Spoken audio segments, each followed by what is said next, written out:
in the name of God, the gracious, the merciful. Seen, Meme. These are the verses of the clear book. We narrate to you from the history of Moses and Pharaoh, in truth, for people who believe.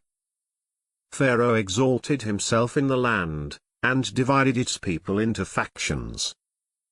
He persecuted a group of them, slaughtering their sons, while sparing their daughters. He was truly a corrupter. But we desired to favor those who were oppressed in the land, and to make them leaders, and to make them the inheritors, and to establish them in the land, and to show Pharaoh, Haman, and their troops, the very thing they feared. We inspired the mother of Moses. Nurse him. Then, when you fear for him, cast him into the river, and do not fear, nor grieve. We will return him to you, and make him one of the messengers. Pharaoh's household picked him up, to be an opponent and a sorrow for them. Pharaoh, Haman, and their troops were sinners. Pharaoh's wife said, "An eye's delight for me and for you. Do not kill him. Perhaps he will be useful to us, or we may adopt him as a son." But they did not foresee. The heart of Moses' mother became vacant. She was about to disclose him, had we not steadied her heart, that she may remain a believer. She said to his sister, "Trail him." So she watched him from afar, and they were unaware. We forbade him breastfeeding at first. So she said, "Shall I tell you about a family that can raise him for you, and will look after him?" Thus we returned him to his mother, that she may be comforted, and not grieve, and know that God's promise is true. But most of them do not know. And when he reached his maturity, and became established, we gave him wisdom and knowledge. Thus do we reward the virtuous. Once he entered the city, unnoticed by its people. He found in it 2 men fighting, one of his own sect, and one from his enemies. The one of his sect solicited his assistance against the one from his enemies. So Moses punished him, and put an end to him. He said, "This is of Satan's doing. He is an enemy that openly misleads." He said, "My Lord, I have wronged myself, so forgive me." So he forgave him. He is the forgiver, the merciful. He said, "My Lord, inasmuch as you have favored me, I will never be a supporter of the criminals."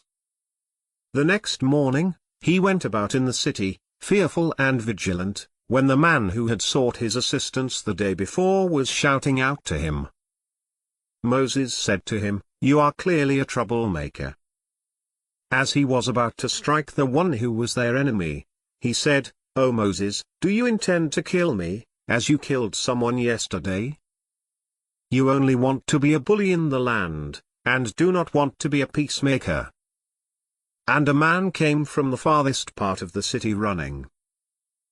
He said, "O Moses, the authorities are considering killing you, so leave.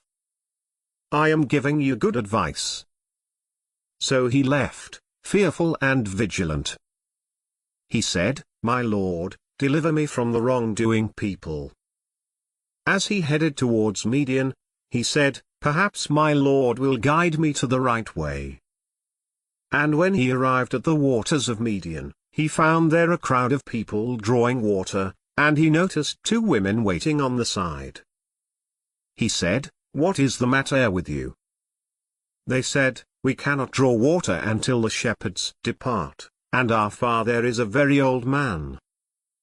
So he drew water for them, and then withdrew to the shade, and said, "My Lord, I am in dire need of whatever good you might send down to me." Then, one of the 2 women approached him, walking bashfully. She said, "My father is calling you, to reward you for drawing water for us." And when he came to him, and told him the story, he said, "Do not fear, you have escaped from the wrongdoing people. One of the two women said, "Father, hire him. The best employee for you is the strong and trustworthy." He said, "I want to marry you to one of these two daughters of mine, provided you work for me for 8 years. But if you complete 10, that is up to you. I do not intend to impose any hardship on you. You will find me, God willing, one of the righteous." He said, "Let this be an agreement between you and me. Whichever of the two terms I fulfill, there shall be no reprisal against me. And God is witness over what we say." When Moses had completed the term, and departed with his family, he noticed a fire by the side of the mount. He said to his family, "Stay here, I have glimpsed a fire.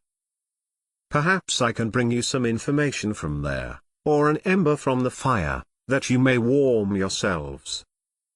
When he reached it, he was called from the right side of the valley, at the blessed spot, from the bush, "O Moses, it is I, God, the Lord of the worlds. Throw down your staff." And when he saw it wiggling, as if it were possessed, he turned his back to flee, and did not look back. "O Moses, come forward, and do not fear, you are perfectly safe. Put your hand inside your pocket, and it will come out white, without blemish. And press your arm to your side, against fear."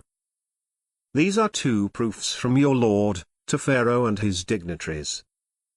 They are truly sinful people. He said, "My Lord, I have killed one of them, and I fear they will kill me. And my brother Aaron, he is more eloquent than me, so send him with me, to help me, and to confirm my words, for I fear they will reject me." He said, "We will strengthen your arm with your brother, and we will give you authority, so they will not touch you. By virtue of our signs, you and those who follow you will be the triumphant." But when Moses came to them with our signs, clear and manifest, they said, "This is nothing but fabricated magic, and we never heard of this from our ancestors of old." Moses said, "My Lord is well aware of him who brings guidance from him, and him who will have the sequel of the abode. The wrongdoers will not succeed." Pharaoh said, "O nobles, I know of no God for you other than me. So fire up the bricks for me, O Haman, and build me a tower, that I may ascend to the God of Moses, though I think he is a liar." He and his troops acted arrogantly in the land, with no justification. They thought they would not be returned to us. So we seized him, and his troops, and we threw them into the sea. Observe, therefore, what was the end of the oppressors. And we made them leaders calling to the fire. And on resurrection day, they will not be saved. And we pursued them in this world with a curse. And on resurrection day, they will be among the despised. We gave Moses the scripture after we had annihilated the previous generations, as an illumination for mankind, and guidance, and mercy, so that they may remember. You were not on the western side when we decreed the command to Moses, nor were you among the witness.